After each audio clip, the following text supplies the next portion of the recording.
Ici, il y a une grande question concernant l'excuse qui est acceptée. Et on avait détaillé déjà dans les annulatifs de l'islam que l'excuse qui est considérée, ou bien l'excuse qui est excusée,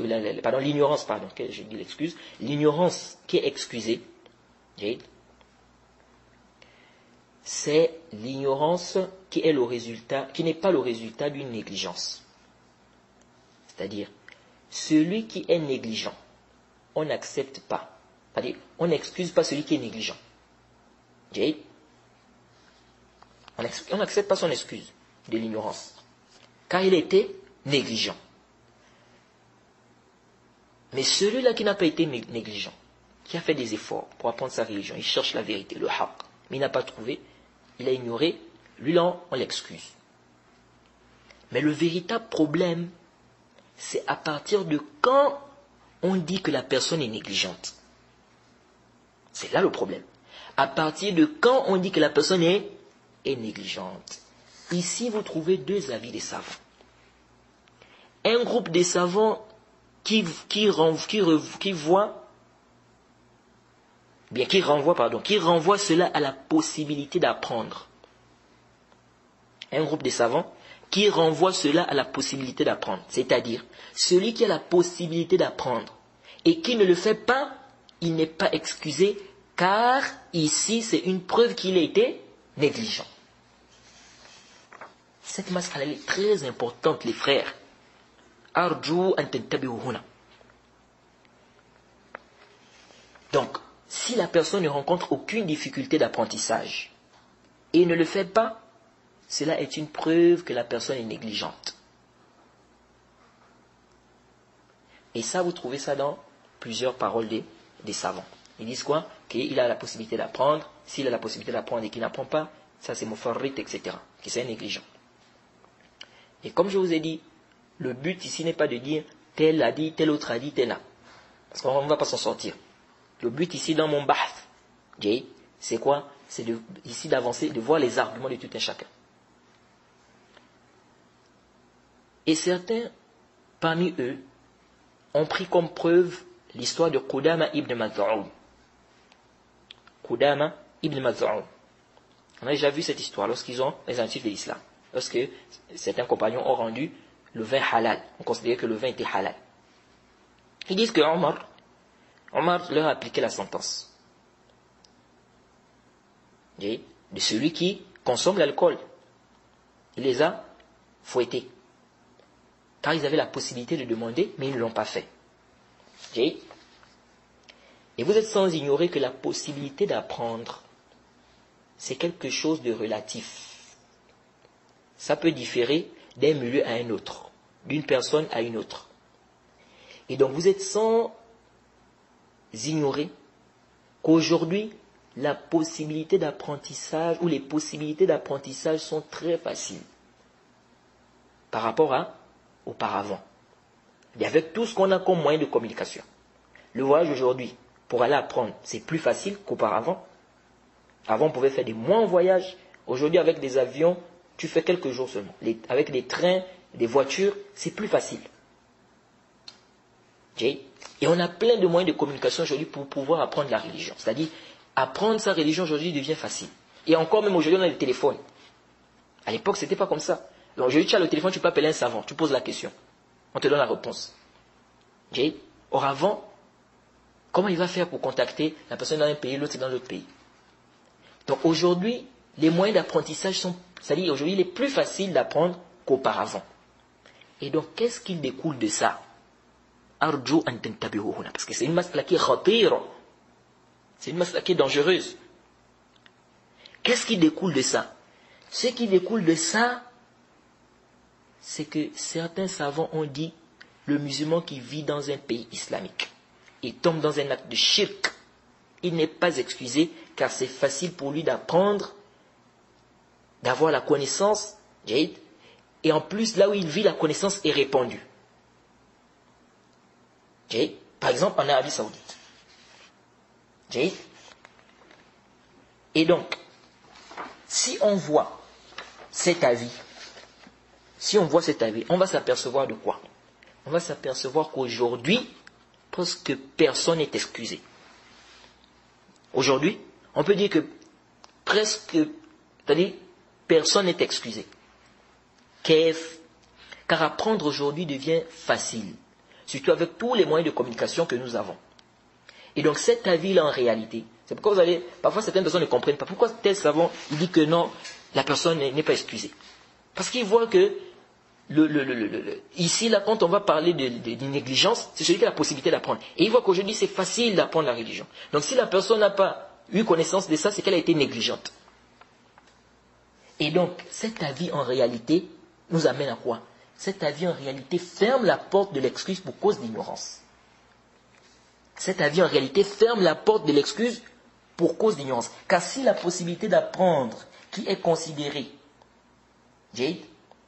pour déterminer si quelqu'un est négligent ou pas, si c'est la possibilité d'apprendre, et donc si aujourd'hui la possibilité d'apprendre est plus facile qu'auparavant, ça veut dire qu'aujourd'hui, les gens ne sont pas excusés, personne n'est excusé. Parce que c'est très facile d'apprendre. Juste c'est plus facile d'apprendre qu'autrefois. Donc aujourd'hui la personne n'est pas excusée, car c'est facile. Donc il était négligent. Pourquoi il ne posait pas la question? Pourquoi il n'appelle pas les savants? Pourquoi? Est-ce que vous voyez? Ça c'est le premier avis. Donc cet avis-là, en réalité, quand on regarde ça en profondeur, ça ferme la porte de Uzbidjan. Okay?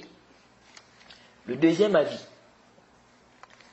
Le deuxième avis, et c'est l'avis que nous adoptons, c'est quoi? C'est l'avis de ceux qui ont dit que ce qui est considéré, c'est la négligence en elle-même. Ce n'est pas forcément la possibilité d'apprendre. Ce qui est considéré, c'est la négligence en elle-même, ce n'est pas forcément la possibilité d'apprendre. Intabiuruna. Je dis bien, ce n'est pas forcément la possibilité d'apprendre. Pourquoi? Car la possibilité d'apprendre peut être une preuve de négligence de la personne. Mais nous disons que ce n'est pas toujours le cas. Raison pour laquelle nous disons que ce qui est pris en considération, quand on veut déterminer qui est négligent, qui n'est pas négligent, c'est la négligence en elle-même. C'est-à-dire, on doit regarder la personne et voir si réellement elle a été négligente ou pas. Et non de se contenter de dire, ou bien non de se contenter du fait qu'elle a la possibilité d'apprendre. Pourquoi nous disons ça? Parce que nous disons que tout celui qui a été négligent, c'est pourquoi on dit que tout celui qui a été négligent dans l'apprentissage de la religion, c'est pourquoi nous disons que tout celui qui a été négligent dans l'apprentissage de la religion, qu'il soit nouveau converti, ou qu'il vive dans un pays éloigné, ou qu'il vive dans un pays islamique, il n'est pas excusé. Je reprends. Tout celui qui a été négligent, dans l'apprentissage de sa religion, qu'il soit un nouveau converti, dans un pays musulman, dans un pays éloigné, etc., du moment où il a été négligent, ici il n'est pas excusé. De l'autre côté, tout celui qui n'a pas été négligent dans l'apprentissage de sa religion, qu'il soit nouvellement converti, ou qu'il vive dans un pays éloigné, ou qu'il vive dans un pays islamique, il est excusé. Car la raison ici, c'est la négligence. La illa, c'est la négligence. On doit ici fonctionner avec les usul. Si nous disons que la illa de l'excuse, du uzr, c'est la négligence, ça veut dire ici que lorsqu'on va trouver cette illa-là sur une personne, on applique la sentence. Lorsqu'on ne trouve pas la illa, on n'applique pas la sentence. Donc c'est pourquoi on dit, tout celui qui était négligent, même s'il est nouvellement converti, même s'il est dans un pays islamique, même s'il est dans un pays éloigné, il n'est pas excusé, parce qu'il a été négligent. Tout celui qui n'a pas été négligent, qu'il soit dans un pays islamique ou pas dans un pays islamique, il est excusé. Contrairement à ceux qui pensent que la non-négligence ne se limite qu'à celui qui est nouvellement converti, ou à celui qui est dans un pays éloigné. Pourquoi nous disons ça? Pourquoi nous disons que ce qui est pris en considération, c'est la négligence en elle-même, et non forcément le fait qu'il y a, non forcément la possibilité d'apprendre. Pourquoi nous disons ça? C'est quoi notre preuve dans ça? Nous disons ça, Car nous disons que ce n'est pas tout celui qui n'a pas appris quelque chose, pourtant il est capable, il a la possibilité d'apprendre, qui est négligent. Je reprends. Ce n'est pas tout celui, ce n'est pas tout celui qui n'a pas appris quelque chose, pourtant il est capable, il a la possibilité de l'apprendre, qui est négligent. Car ce n'est pas tout celui qui a la possibilité d'apprendre et qui ne le fait pas, qui est négligent. Car il peut être ignorant, il pense que ce qu'il fait là, c'est la vérité. Ça ne contredit en rien l'islam. Lui, il ne va pas apprendre ce qui est en rapport avec ça, pas parce qu'il est négligent, mais parce qu'il pense que c'est-à-dire il est en train de penser, Jade, qu'il n'a pas, c'est-à-dire qu'il n'a plus à apprendre ça, car il connaît déjà ça. C'est-à-dire, lui, il a la possibilité d'apprendre. Il ne va pas apprendre ça. C'est-à-dire, il a la possibilité de connaître telle ou telle chose, mais il ne va pas connaître, il ne va pas poser la question, il ne va pas demander. Pourtant, il a la possibilité. Pas parce qu'il est négligent, non. Parce que lui, il pense déjà qu'il a la connaissance sur ça. Donc, il n'y a pas de raison de poser la question, parce que pour lui, il connaît. Pour lui, il connaît déjà ça. Il a déjà la réponse sur ça. Donc, pas de raison d'aller poser encore la question à quelqu'un d'autre. Parce qu'il a déjà la réponse. Est-ce que lui, on va dire qu'il est négligent? Il n'est pas négligent. Mais pourtant, il a la possibilité de poser la question et de demander. Mais lui, on ne va pas dire qu'il est négligent. On ne va pas dire qu'il est négligent, les frères. Toi, tu as appris que telle ou telle chose est autorisée. Par un frère de confiance, ou bien ton imam, ou le cher dont tu as confiance. Tu as confiance à ce cher-là, et pourtant ça peut être même un égaré. C'est cet imam-là ou ce cher dont tu as confiance, ça peut être un égaré. Toi, tu as appris de ce cher-là ou de cet imam-là que ça c'est autorisé. Tu as confiance à ce cher-là. C'est-à-dire tu es ignorant, toi tu as confiance en lui. Donc, tu poses la question, toi tu dis Allah subhanahu wa ta'ala dit fas'alu ahla dhikri in kuntum la ta'lamun. Donc toi tu vois que celui-là c'est un cher, tu lui poses la question, il demande aux gens de science si vous ne savez pas, tu poses la question, tu donnes la réponse autorisée. Donc tu te bases sur ça, tu as confiance en lui, tu te bases sur ça. Alors qu'en réalité ce qu'il t'a donné c'est faux comme réponse. Tu restes comme ça des mois, ou parfois même des années, tu ne questionnes personne d'autre. Parce que tu te dis que tu as déjà eu la réponse. Bon, tu as déjà la réponse. Donc ça ne passe même pas par ta tête. Même pas que tu t'es peut-être trompé, ou bien que celui qui t'a donné la réponse s'est peut-être trompé. Ça ne passe même pas un peu par ta tête. Ou bien que ton imam est égaré, non. Pour toi, c'est bon, tu as la réponse. Comment quelqu'un comme ça va dire qu'il est négligent? Hein? Vous imaginez aujourd'hui, par exemple, quelqu'un, toi tu poses la question, par exemple, au Cheikh Fawzan, un exemple. Ou bien tu poses la question à un frère de ton quartier qui est vraiment connu sur la salafia, qui est vraiment machin là. Il te dit non, c'est permis. Il te dit même il y a tel savant qui a dit, il y a tel livre dans tel livre. Tu as confiance à ça, tu te bases sur ça. Des semaines, tu restes comme ça. Après, des mois même, après quelques mois, on t'informe que non, c'était faux ce que l'autre t'a dit. Est-ce qu'on va dire que le temps là où tu étais là, le temps que tu as passé là, sur cette avis là, tu étais négligent? Parce que tu avais la possibilité. Pourtant, tu avais la possibilité. Rien ne t'empêchait de poser la question à d'autres frères, à d'autres personnes. Mais est-ce qu'on va dire que toi, tu as été négligent ici? Non, on ne peut pas dire que celui-là a été négligent, les frères. On ne peut pas dire que celui-là a été négligent. Ou quelqu'un, par exemple, fait une chose. La personne, on dit à la personne, tu sais que ce que tu fais là, c'est pas comme ça. Regardez, hein. Une personne fait un acte. Quelqu'un vient dire, mais est-ce que tu sais que ce que tu fais là, c'est pas comme ça? Il dit, ah bon? Moi, je ne savais pas. La personne lui dit, si, c'est pas comme ça. Viens, je t'explique. Je t'explique ce que le prophète a dit. Comment on doit faire ça. Il dit, bon, là, vraiment, je dois rentrer. Tu m'expliques ça plus tard. Il part. Après, le frère l'appelle encore. Il dit, plus tard, on verra plus tard. Chaque fois, le frère l'appelle, il dit plus tard. Il apprend même que le frère donne des cours sur ça. Il n'est pas, il dit vraiment plus tard. Toujours il dit plus tard, plus tard. Et avec ça, il continue de faire cet acte-là. De la même manière dont il faisait là. Oui, lui, on peut dire qu'il est négligent. On peut dire, parce que tu as déjà écouté qu'il y a quelque chose qui contredit ça. Donc tu dois te renseigner. Dès qu'on t'informe déjà que, est-ce que tu sais qu'il y a autre chose? Ou bien est-ce que tu sais que ce que tu fais, c'est pas ça, c'est pas conforme? Donc, ça déjà, ça doit attirer ton attention. Donc lui, on peut dire, peut-être, lui, on peut dire, oui, il est négligent. Lui, on peut dire quoi? Il est négligent parce qu'il met à chaque fois à plus tard, alors qu'il a la possibilité. Et en plus, il continue à faire l'acte là. Écoute, il a déjà eu connaissance, quelqu'un lui a déjà dit que, attention, ce qu'il fait là, il y a un problème. Mais quant au fait de dire que la simple possibilité suffit et appliquer ça dans tous les cas, ça c'est une erreur. Et ça contredit même la réalité. Combien de gens sont motivés pour apprendre la religion, pour suivre le prophète, mais ils continuent sur leur erreur car ils ne savent pas qu'ils sont en erreur. Combien de personnes? Et s'ils avaient eu connaissance, si on leur dit que ça c'est interdit, c'est une erreur, ils vont délaisser ça aussitôt. Combien de gens sont comme ça? Oui, le fait que la science soit répandue dans un endroit, et la personne ne sait pas telle ou telle chose, que telle ou telle chose est interdite ou permise, ça peut être un grand signe de sa négligence. Ça, on en dit combien pour ça, on ne refuse pas ça.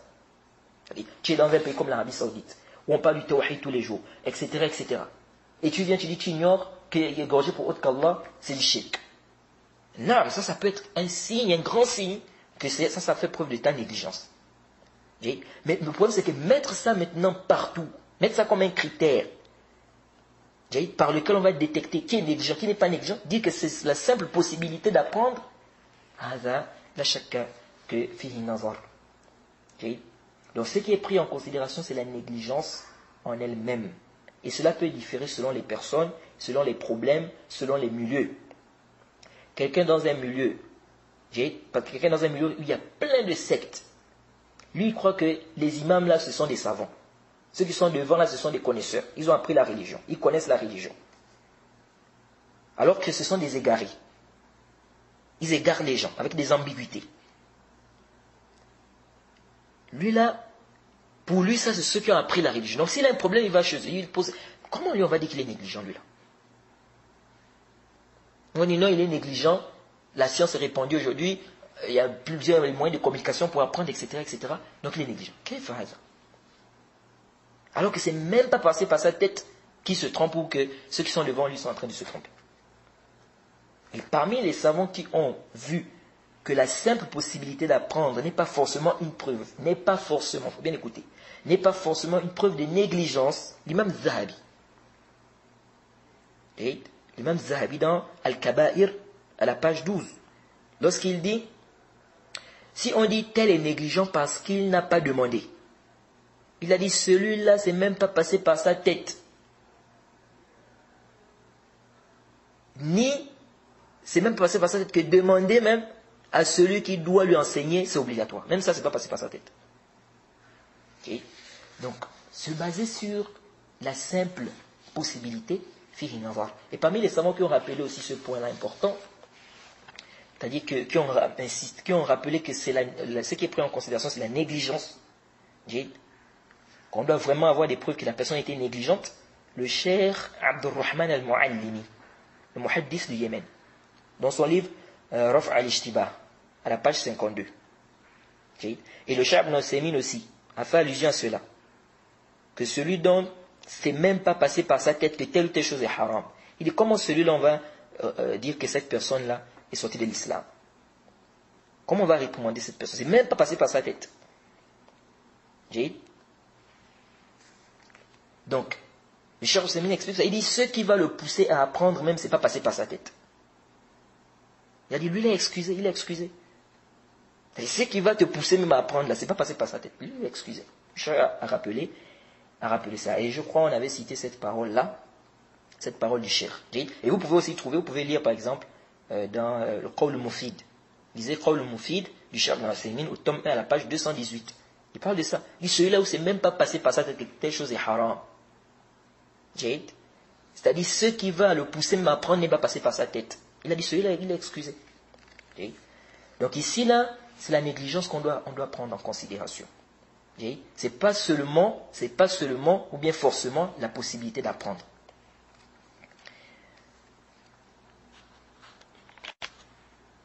Et le Cheikh Ibn Uthaymin, il est très précis dans ses paroles.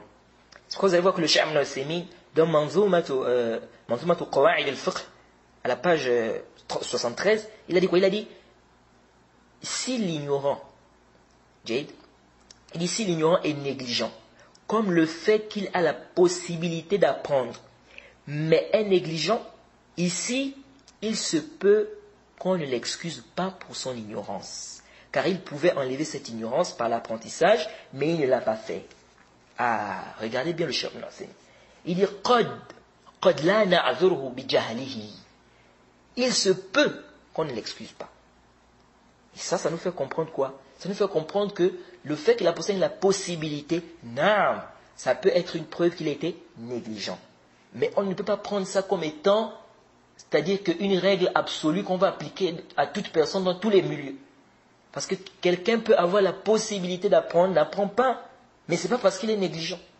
Mais c'est parce que, Jade, justement, il ne pense même pas que ce qu'il est en train de faire, c'est en contradiction. Pour lui, il pense qu'il a déjà eu la réponse, ça suffit, il n'a plus besoin de lui poser la question, il n'a plus besoin de lui demander. Jade. Donc, nous disons ceci, ne pas apprendre. Pourtant, on a la possibilité d'apprendre la chose, ne revient pas forcément à la négligence. Ça peut découler d'un manque de science, n'est-ce pas, qu'on est en contradiction avec les textes. Jade. Et ça, c'est l'avis que nous trouvons juste, Jade, et sans conformité avec les preuves, car le prophète Mohammed sallallahu alayhi wa sallam a excusé plein de compagnons sur des erreurs qu'ils ont fait. Pourtant, ils avaient la possibilité de demander. Ils avaient la possibilité de demander au prophète. Ils étaient autour du prophète. Muaz, lorsqu'il s'est prosterné devant le prophète Mohammed sallallahu alayhi wa sallam, pourquoi le prophète ne lui a pas dit, mais pourquoi tu n'as pas demandé si c'est interdit ou pas ce que tu fais? Jade. C'est la même chose de Ali ibn Hatim, lorsqu'il s'est trompé concernant le verset du jeûne. Pourquoi le prophète ne lui a pas dit, mais pourquoi tu n'as pas demandé? Tu es avec moi. Tu pouvais d'abord demander. Jade. Et on voit que le prophète aussi a dit à ceux-là, par exemple, qui avaient fait la fatwa aux autres, à l'autre, pardon, de se laver, celui qui s'était blessé, qui a dit, est-ce que je peux faire tayammum? Ils ont dit, non, tu dois te laver, il s'est lavé, il est mort. Le prophète a dit, pourquoi n'ont-ils pas demandé lorsqu'ils ne savent pas? Là, ici, le prophète a dit, pourquoi n'ont-ils pas demandé lorsqu'ils ne savent pas? Pourquoi il a dit? Et pourquoi là-bas, il n'a pas dit? Il faut regrouper les textes et trouver un terrain d'entente entre les textes. C'est comme ça que le talib al-usuli, celui qui fait les usul, il doit faire le jama' des nusus et comprendre qu'est-ce que les savants ont dit, comment est-ce qu'il faut comprendre ces textes-là. Et non de prendre une partie des textes et laisser d'autres. Donc là-bas, il n'a pas repris, il n'a pas dit pourquoi vous n'avez pas demandé. Et pourtant, ils sont avec le prophète. Et là-bas, il a dit, pourquoi n'ont-ils pas demandé lorsqu'ils ne savent pas? Donc comment comprendre? Il faut trouver un terrain d'entente. Donc certainement, le prophète Mohammed, là-bas, il a vu une négligence. Et ici, il n'a pas vu une négligence. C'est pourquoi il n'a pas dit, pourquoi tu n'as pas demandé? C'est pourquoi on dit que ce qu'on doit prendre en considération, c'est la négligence. Si on voit que la personne on a vraiment des preuves, des indices que la personne était négligente, là, on dit on n'accepte pas son excuse. Mais si on voit que la personne n'a pas été négligente, on ne va pas ici dire que la personne est négligente, même si la personne avait la possibilité d'apprendre. Car la possibilité d'apprendre n'est pas toujours, n'est-ce pas, une preuve de négligence. Jade. Et ça aussi, ça nous montre quoi? Ça nous montre que si c'était seulement la possibilité d'apprendre qui suffisait, c'est-à-dire c'était seulement la possibilité d'apprendre qu'il faut prendre en considération, le prophète Mohammed, ça ne devait pas excuser ses compagnons-là. Il devait leur dire, pourquoi vous n'avez pas demandé, vous êtes avec moi. Jade. Et quant à l'histoire de Qudama ibn Maz'un, c'est pas une preuve. C'est pas une preuve contre nous. Car Omar ici les a excusés. Sinon, il devait les rendre mécréants.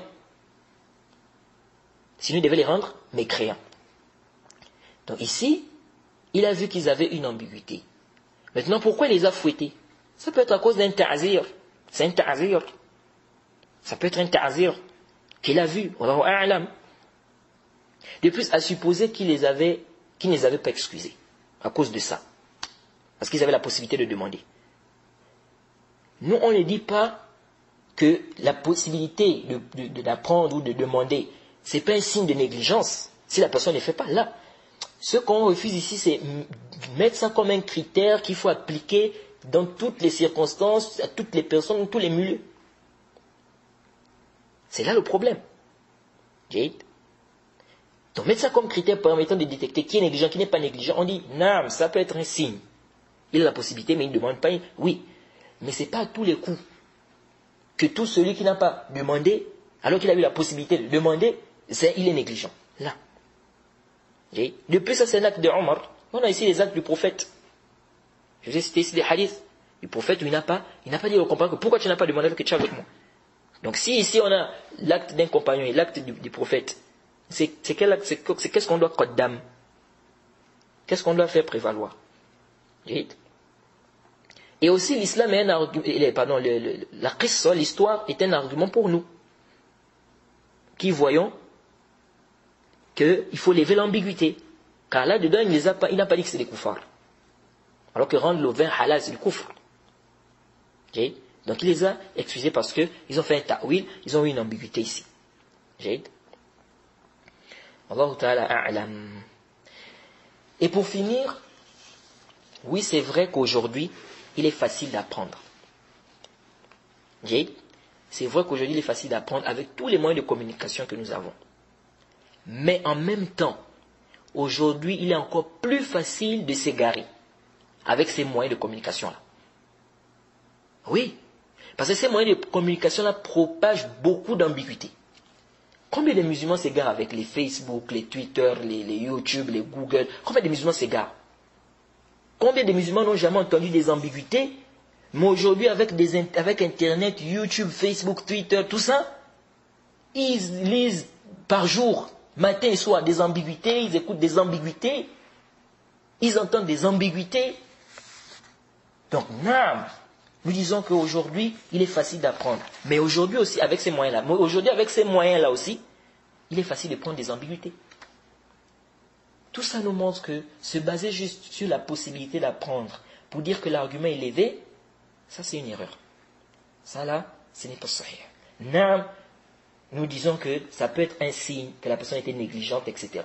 Mais de là maintenant à mettre ça, ou bien se baser seulement sur ça, pour déterminer qui est négligent, qui n'est pas négligent, là, fihi nazar.